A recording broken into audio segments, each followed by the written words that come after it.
Beat it up.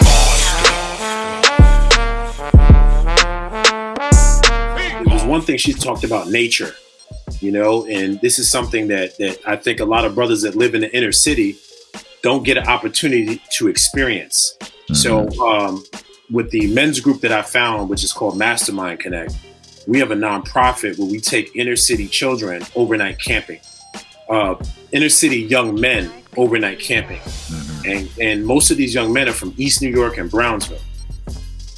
And bro, I got to tell you, it blows my mind. I'm 42 years old. Some of these young men, they're 16, 15. They never put their feet in grass. So the first thing, all of the grass got doodle in East New York and Brownsville. You don't walk in that shit. Right. And I know that. They coming from the pink houses. Yeah, man. So, what happens is the first thing that we do, and this is linked into mental health, is they're under stress. These young men are under stress. Like, their whole lifestyle is under stress. Like, even when they go to school, they go to get a coffee and a bacon, egg, and cheese sandwich, and like they 45 years old. Like, their lifestyle, they're living like grown-ass men. Mm-hmm. So we ask them to take their shoes off. We take their phones from them, and that's a whole ordeal. And then we ask them to take their shoes off and stand in a circle. And then we form brotherhood. And a lot of these young brothers, they think the grass is filthy. They're like, oh man, this is dirty as hell. I'm not doing this. Now we ask you to take your J's off. And it's a beautiful experience because you get to really like non-judgmental, from a non-judgmental standpoint, really see where a lot of these young men's heads are at. They're just in survival mode. Right. So we give them a chance to be fully vulnerable, fully open, be themselves. No phones. They're not checking for Instagram or Snapchat or TikTok. They're just being themselves. And it allows them, we also do these exercises. We're like, what's the biggest stress in your life? What's your home life like? What do you want? What do you want from your life for real? And they don't have the opportunity to do that and express themselves. So it's a beautiful thing because we have to catch these mental health issues very early. And I said, if that was done for me at an early age, I wouldn't have been a goon for 10 years of my goddamn life from the age of 15 to 21. I was talking to my daughter's mom and her sister, right? We was talking about like relationships and dudes, and it's like a lot of, we've all heard the saying, good girls like bad boys, and it's like, yo, you like this nigga don't even like himself. You understand what I'm saying? Like this nigga don't know how to love himself. He don't know how to treat himself well. You know what I mean? He gonna have a hell of a hard time, or you gonna have a hell of a hard time getting him to treat you better than he treat himself. Be like, nigga, go put his own life in jeopardy 4 or 5 days out the week.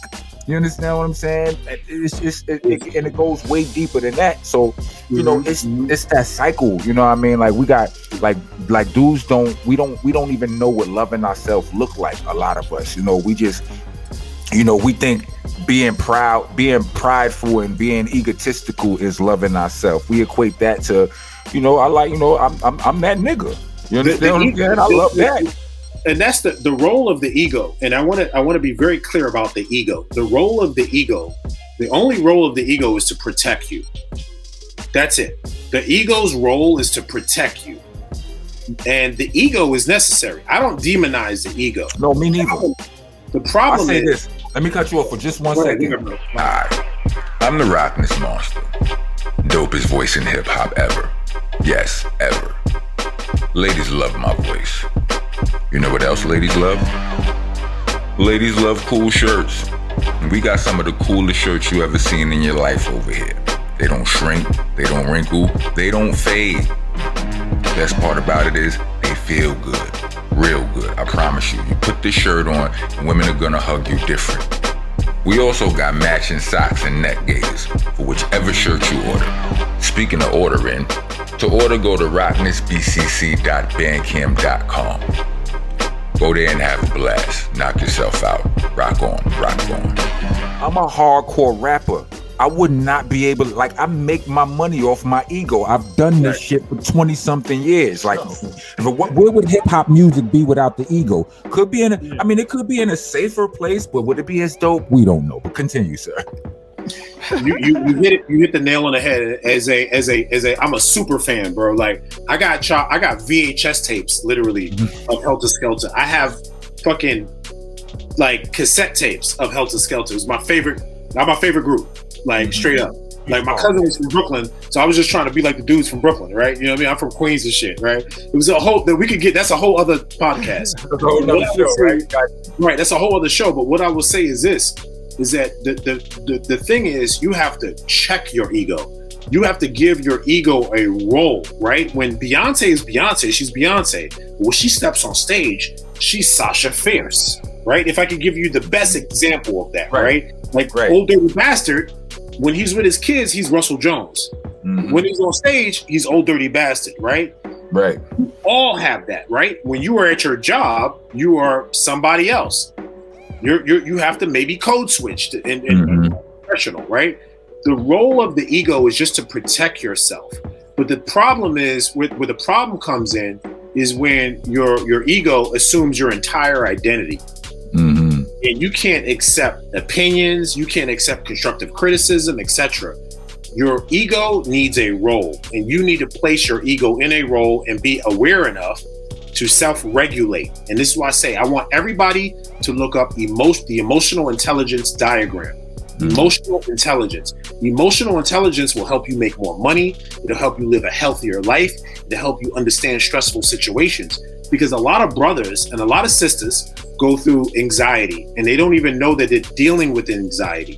The first thing that they do when they're feeling anxiety is they pick up their phones and they go to Instagram, right? And look for something that'll give them validation or support to their anxiety.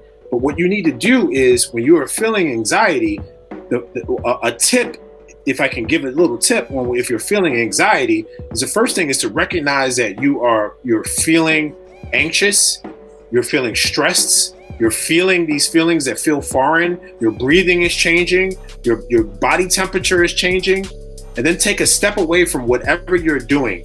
One thing that I do is I breathe. Breathing is life.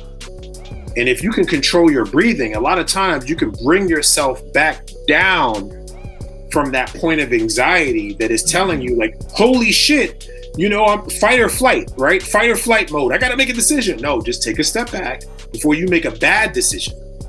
Take a step back and breathe. Deep breaths.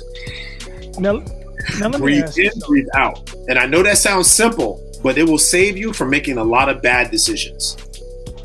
Now let me ask you, ahead, how do you know when you're actually dealing with mental health issues? Like, how could you really tell? A lot of times I feel like people go through things and it's kind of perspective that either makes them feel depressed about it or makes them, go into hustle mode and figure it out. It's definitely multi-layered, and I would say you have to consult a professional. Right? I always say, like, don't have enough pride to like consult a professional. Like a therapist, or just even seeing your general doctor, because your doctor is trained to spot those things most of the time. I can't speak for every doctor. They're trained to say, hey, you know what? I think you need to speak to somebody. And then they'll refer you to somebody else, or you'll have a counselor or someone that you can talk to. For me personally, I can only share my experience because I'm not a licensed mental health therapist. That when you don't feel in control anymore, when you don't feel in control anymore, and I'm mainly talking about, your decisions in life, shit's spiraling out of control. Anxiety is one of them. And like I said, with anxiety, is like your heart starts beating faster than it normally beats. It can almost feel like you're having a stroke, or you're sensing more negative emotions than positive ones. That may be an indication that there's an imbalance, because there may be a chemical imbalance, but that needs to be diagnosed from a professional. It may be diagnosed, and you can't take that as like, yo, I'm fucked up, there's something wrong with me. Right. Well, I'm gonna say, let me say this too. I for a long time said something that was similar to what Bless said, which is growing up black in America, man, you probably suffering from some form or level of PTSD.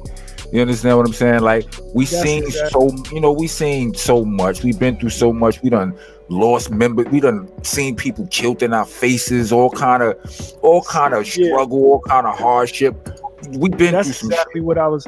That's exactly what I was gonna say. So, yo, this is Starang Wonder, man, telling you to send your songs into the Monsta Mondayz Podcast for $99.99. You can have your song played for Rock to critique, DJ Rek to play, and me to listen to, man. All right, and plus we're gonna share it with all the other people on motherfucking Black League Entertainment, man. All right, that's 10 shows, bro. That's 10 shows. So send your joints in now, because November 1st is going to be the first time we play the song of the week, man. All right?